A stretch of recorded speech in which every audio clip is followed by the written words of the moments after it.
everyone, you are watching the Bharat and I am Divya presenting you today's news bulletin. Let's start with some important headlines first. 62-year-old BJP President JP Nadda, PM Narendra Modi gave best wishes. America, Russia's foreign ministers big claim in trying to include India in NATO. CM announced to the report in the NIOS delete case the government had gone against the decision of the High Court. Shock to Bangladesh before ODI series against India. Now news in detail. Prime Minister Narendra Modi on Friday wished BJP President JP Nadda on his 62th birthday and praised his leadership. PM Modi tweeted and wrote the many birthday wishes to the national president of Bharatiya Janata Party, JP Nadda ji. He has done the work of feeling new enthusiasm and new energy in BJP with his leadership capacity.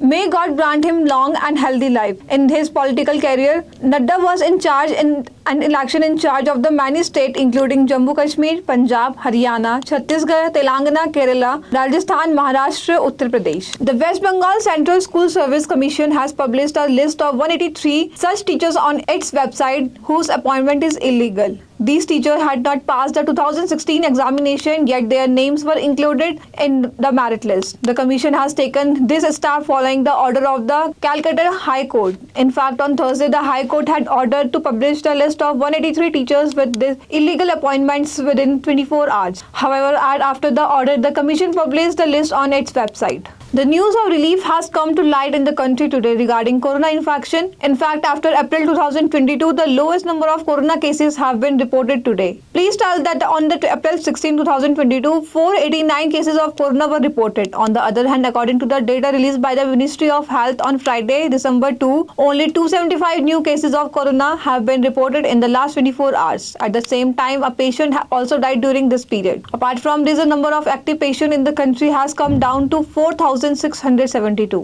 We'll be back after a short break. ITM हमारा, इसमें बहती ज्ञान की गंगा है, इसमें रहती प्रेम की यमुना है, सिद्धांतों का उच्च हिमालय है,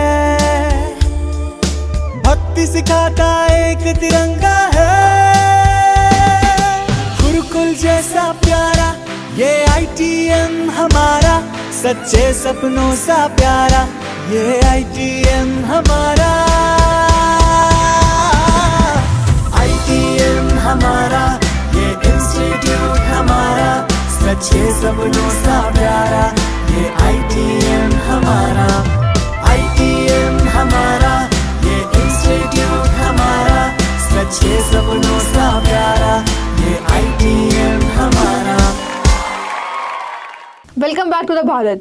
Now some international news. The government of India has not said anything about it yet. But Russia's foreign minister Sergei Lavrov has surprised by making this claim. Lavrov accused the US of waiting to include India in NATO and escalated tension with China, but its main target in Russia. Actually, he wants to create a threat to Russia. Lavrov told the media in the Moscow that the China Sea is now emerging as a new era of tension. NATO is behind this. NATO did the same in the Ukraine. The Russian foreign minister alleged that the NATO countries together want to involve India in the factionalism against Russia and China. Now Uttarakhand news. The government filed a petition in the Supreme Court against the High Court's decision to include diploma in the elementary education from the National Institute of Open Schooling NIOS in the teacher requirement for 2,648 posts, after which the Chief Minister Pushkar Singh Dhami has now called a report from the government along with the fact of the entire episode. According to Education Secretary Ravi Nath Raman, if a decision is taken to withdraw the petition at the same level of the Chief Minister, then the petition filed in the Supreme Court will be drawn. Now sports news. The 3-match ODI series between India and Bangladesh begins on December 4. Bangladesh has suffered two major setbacks ahead of the series. Captain Tamim Iqbal is out of the series. Also, he is doubtful to play in the first testing start on 14 December. The Bangladeshi team suffered a setback in the bowling department. Tasiq Ahmed, a master of swing, is difficult to play in the first ODI. According to media report, Tamim suffered the injury during a warm-up match at the Sher-e Bangla National Stadium on November 30. That's all for today. Thank you for watching the Bharat.